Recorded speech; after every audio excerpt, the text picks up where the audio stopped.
Alright, this is John Cola with GrowingYourGreens.com. Today we have another exciting episode for you, and the time has come, for me anyways, I don't know for you guys yet, but basically I'm changing out my garden from the, fall, winter garden to the spring/summer garden. So it's time to basically pull some of the plants and some of the vegetables that I've grown over the winter. I've already harvested all the cabbage and broccoli out of this bed. You can see some of these stalks just kind of sitting there, left them in there. And what I'm going to do today is harvest my cabbage here.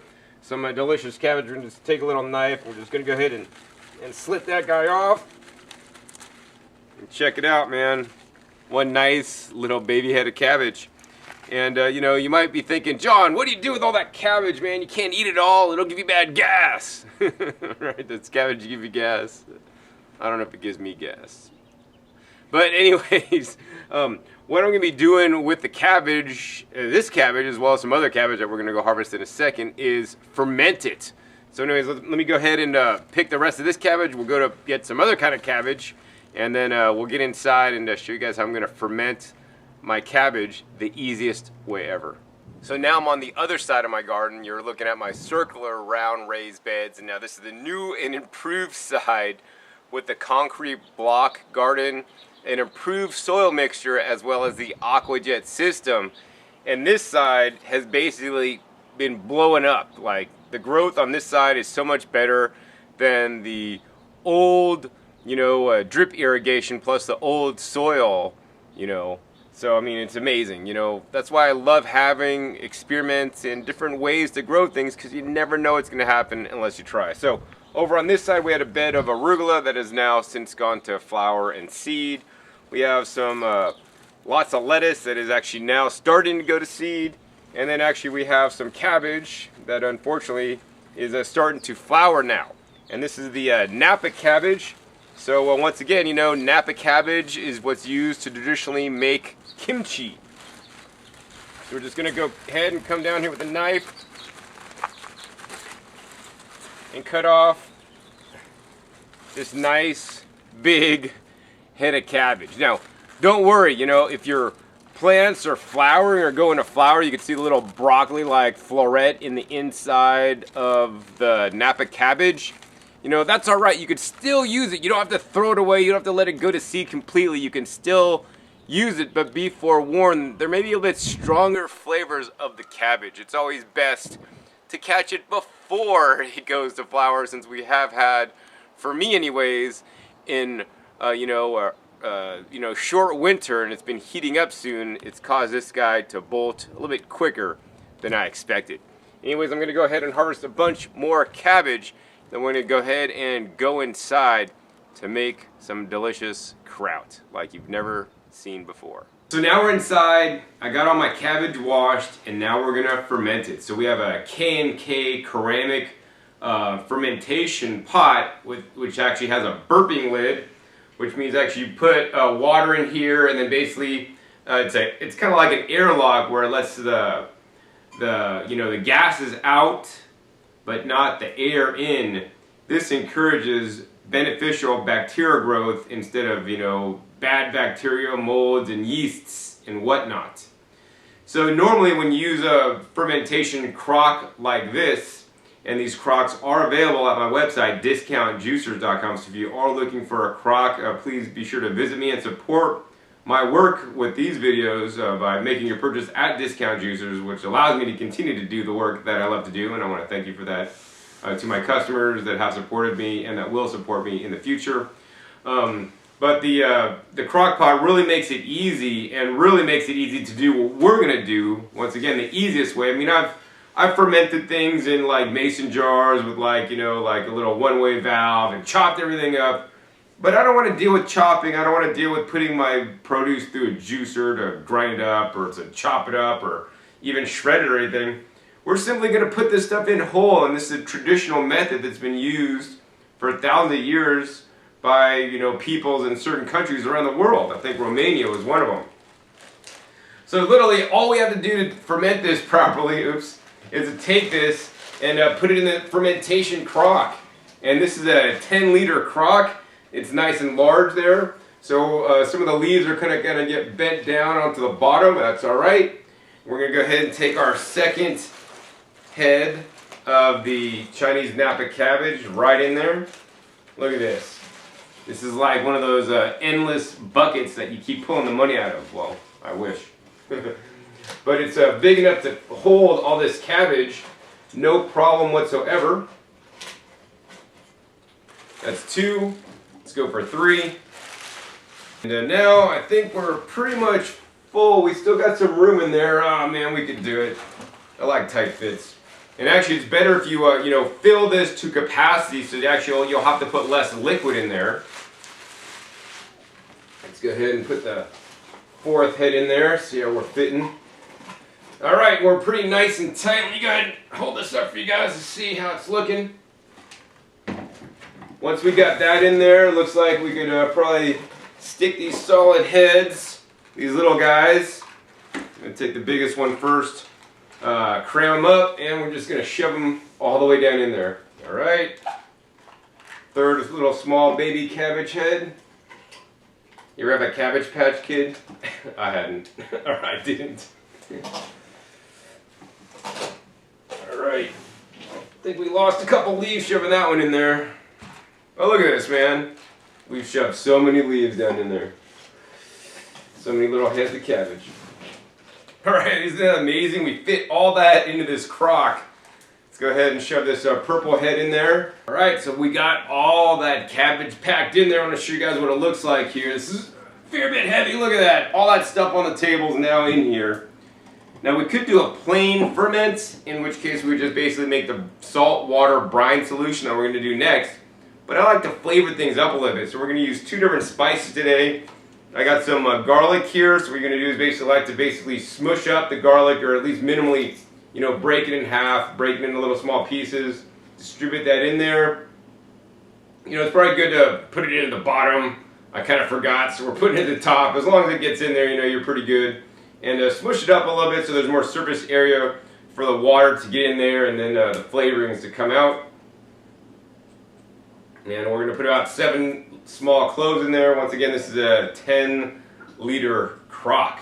And this crock is made in Germany. You know, I want to talk about that for a second. You know, there's a lot of different crocks made in foreign countries, you know, like China and whatnot. You've got to kind of wonder about, you know, things made in China these days, unfortunately. They're maybe high in, you know, different heavy metals or whatnot. So I like the K&K brand. They're probably my favorite brand because they are made in Germany and they've been very high quality. Wow, this smells amazing. So what these are, check it out. You know, as you guys know, fermentation is an excellent way to preserve your food, preserve your harvest. The other way I really like the best is actually dehydration. I mean, these peppers from my garden from last year have an amazing aroma. So what I'm going to do also is we're just going to dump a whole bunch of these dried peppers. Most of them are hot peppers in there, and maybe I even got some Trinidad Scorpion Teas or Buchalocas in there. I'm not exactly sure. But these peppers are going to go in the mix to, you know, add some nice, good flavor to the fermented cabbage. So I mean, that's pretty much it. The last thing we need to do is we need to make the brine. But before we do that, I'm going to go ahead and take some of these leaves, and we're just going to go ahead and fold these guys over and kind of like wedge it in here to make sure that this whole mixture stays like down.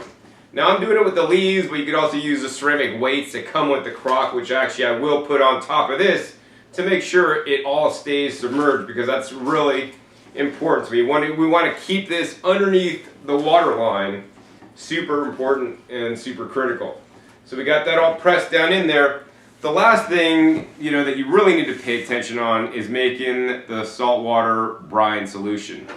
Now, you know, you could use different levels of saltwater brine depending on who you ask. Anywhere from 2% on up to 5% works, and depending on what you're fermenting will determine, and how you're fermenting it will determine your percentage of salt in your brine solution. You know, I'm going to do today a 3% brine solution. 2 to 3% would be what I would recommend for something like this. And basically what we're going to need to do is you're going to use some sea salt. Very important to get the sea salt, you know, a real sea salt, not like iodized table salt. You know, we want the real sea salt. And then, you know, it's like, John, how much do I use? Well, here's the thing. You want to figure out how much water you got. So this is basically about 200 milliliters in this measuring cup.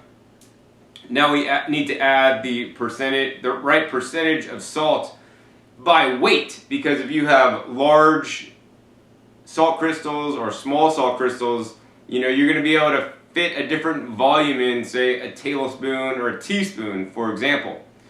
So we're going to weigh it out, and what I have for that is a special gram scale. These guys are actually hard to find. You can't find these at a department store. I have to go to my local smoke shop called Still Smoking in Las Vegas on Decatur. They had great prices and great service, and that's where I got this guy. So yeah, this is commonly used for weighing other things that you might want to sell by the gram. So we're going to go ahead and open this guy up, take out this little handy dandy tray, put it upside down on here, turn the scale on, and we're going to tear it out to 0. So now we have 0 grams. And what you're going to want to do is you're going to want to times your container. For example, you know, 200 milliliters times 0.03, because I'm using 3% solution, and then that's going to give us 60 grams. So now what we're going to do is we're going to go ahead and take the salt and pour this out up to 60 grams here. Alright, we're at 60 grams. Man, this little thing on the scale barely held it. But this is 60 grams. We're going to go ahead and take and dump this into my 200 milliliters of water. We're going to then stir this up, mix it on up, and then we're just going to simply pour this into the crock. And we're going to make another batch until all the cabbage in there is completely submerged underwater. This is very important. Alright, we got all that salt stirred in, and now we're just going to go ahead and simply pour this baby in there. Alright, let's go ahead and fill this up. Now, I do recommend you guys use some filtered water with the chlorine removed for fermenting your vegetables. So I use reverse osmosis water here. You could also use something like distilled water or just a good filtered water, because the chlorine, you know, may inhibit some of the lactic acid bacteria from properly fermenting and doing their job well. Because chlorine is put in there to reduce the microbial populations, and we want to increase and encourage it. You know, before I fill this back up, I want to stop and talk a minute about the benefits of fermented foods. You know, you might be thinking, John, you know, how does this ferment actually? You know, what is going on? So what happens is on cabbage and all the vegetables and plants you're growing in your garden, you know, that are in their natural environment, you know, not sterilized and all this kind of stuff, is there's naturally occurring bacteria. There's beneficial organisms and there's harmful organisms. Most of the time on fruits and vegetables, there are beneficial organisms such as beneficial bacteria, beneficial yeasts even, that have a symbiotic role within us to basically act as our immune system and help us digest our foods. And, you know, from taking things like antibiotics, these beneficial organisms can get wiped out so that our bodies don't work properly. It's like, why do we add compost tea to our garden? Because it's the beneficial organisms we want in our garden that help make nutrients for the plants to absorb and also protect plants from, you know, bad diseases and other bad bacteria and whatnot. And we need the same thing within us. So when we eat fruits and vegetables, right, we're getting probiotics, you know, in small amounts, but also the prebiotics, because the beneficial organisms are on here. And when we eat the produce, we're getting them in small amounts. We're also getting the food that feeds them. So this will encourage their growth within us.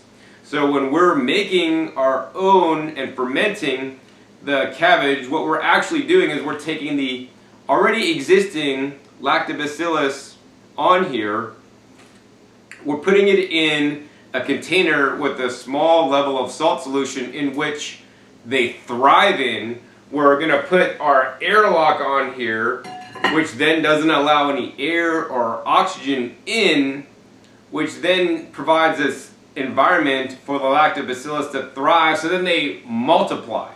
Now, because we are fermenting whole leaves instead of, diced up small leaves, there's not as much as BSA, as Josh Cunnings of the Boogie Brew Company likes to say. There's not as much bacterial surface area because we haven't cut everything up. So what this will do is that this means that this ferment will be a lot more mild than some of the stronger, sauerkraut ferments or kimchi ferments that you've had, because they cut everything up and dice it up into small pieces. This also means that this will take a little bit longer to make a full fermentation than one that's been fully cut up all the way. But nonetheless, this is one way to encourage, and have some of the best probiotic foods in the world, ones that you simply made yourself using your high quality ingredients that you grew in your very garden. Alright, so next I'm going to go ahead and get another batch of water set up. Alright, so now I got another 2 liters of water, and we're going to go ahead and measure out another 60 grams of the salt. Alright, there we go, 60 grams exactly. Once again, take this salt and dump it in 2 milliliters of water and stir it up, get it mixed, and then we're going to go ahead and dump that back in. So I want to give a special shout out to Farm to Ferments in Sonoma County, California.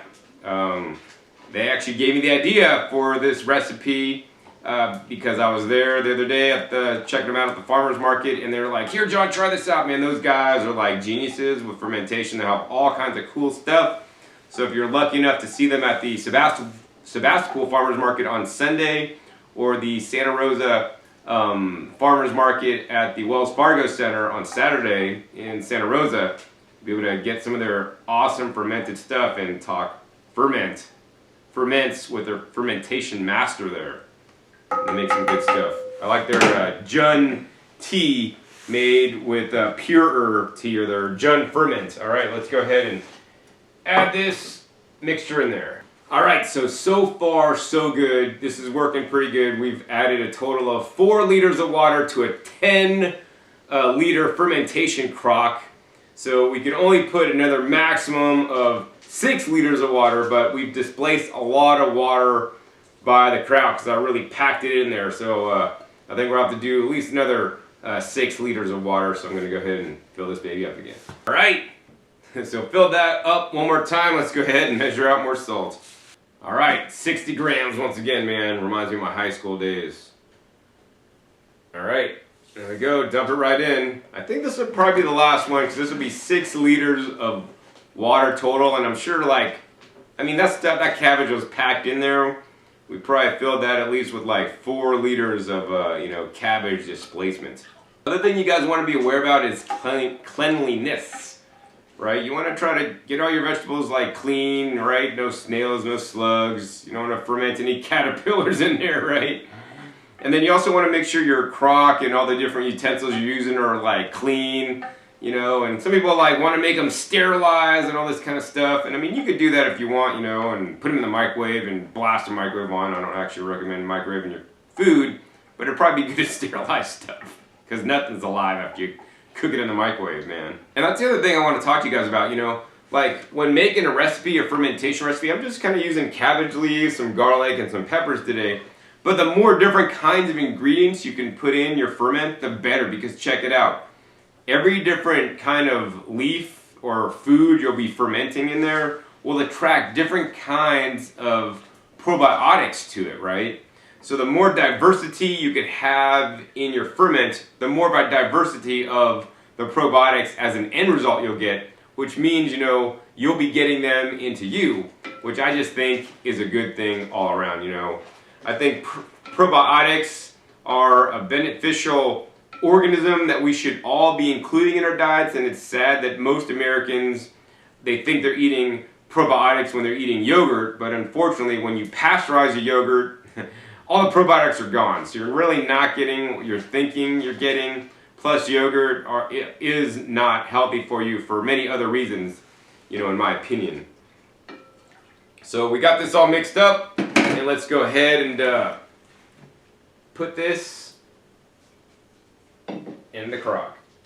Alright, so I got 6 liters in, and I could almost see the water line, but I'm going to have to do another one. I think I'll do probably 1 more liter with 30 grams of salt, and then to be able to top it off, make sure all my cabbage is buried. Alright, so since we're using 1 liter or 1,000 milliliters of water this time, we got half the amount of salt, or 30 grams.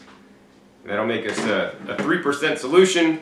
And I probably think I'm only going to need maybe 500 milligrams, but I'd probably have a little bit rather extra and have too much than too little. So basically it looks like I just placed approximately 4 liters of cabbage in here, and this is whole leaf cabbage. You know, I'm sure if you packed it full and tamped it down, you know, you could get it probably a little bit fuller by, you know, cutting your cabbage up. But once again, you know, this is the easy way to do it. I didn't want to have to cut anything up. I just wanted to be able to put it in whole and, you know, get this thing to ferment out. All right, so we're filling this baby up. All right, we're almost up to the top. And the last thing I want to let you guys know is, you know, if you do have excess liquid in here, you're going to actually want to pour this in the little trough here, the trough area, and fill that up as well, because that's going to provide an air seal lock when you put the lid on. So before I put the lid on, the final thing we're going to want to do is we're going to go ahead and take these ceramic weights, and we're going to go ahead and submerge this in there and get this fully weighted down so that all the cabbage is surely underneath the water. Alright, so I got the weight in there. The final step is just to put the top on it. Oh, and it bubbled over a little bit.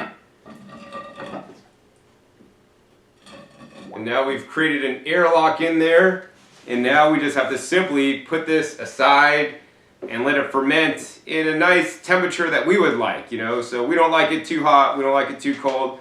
Around 70 degrees would be, you know, just about right for this to sit. I also like this is a dark fermentation vessel, so it's not actually going to let the light in there, because light can photodegrade some nutrients in the food. And also this is nice and insulated, so it's going to stay nice, cool temperature for the fermentation that's happening inside. I mean, this is truly how easy you can preserve your food, how you can actually make your food more nutritious and more beneficial with high probiotic content that's going to benefit you and your health, in my opinion. And plus also ferments and probiotics that you make out of your own food is far better than buying little white probiotic supplements at the grocery store, you know, because homegrown, always the best. So hopefully you guys enjoyed this episode learning how I ferment my whole leaf cabbage. Be sure to subscribe if you're not already. Be sure to like this video if you want me to do more videos on how I preserve and prepare and eat the food that I grow in my backyard. And be sure to check my past episodes. I have over 1,000 episodes now covering all aspects on growing your food, including ways that I like to use it and eat it. Once again, my name is John Kohler with GrowingYourGreens.com. We'll see you next time, and until then, remember, keep on growing. Alright, this is John Kohler with GrowingYourGreens.com through another exciting episode for you, and coming at you from my backyard garden. I'm going to share just some of the things that I'm growing this year, and actually one of my favorite plants to grow in the hot desert climate, and you guys should grow this plant no matter where you live. And what we got here is my raised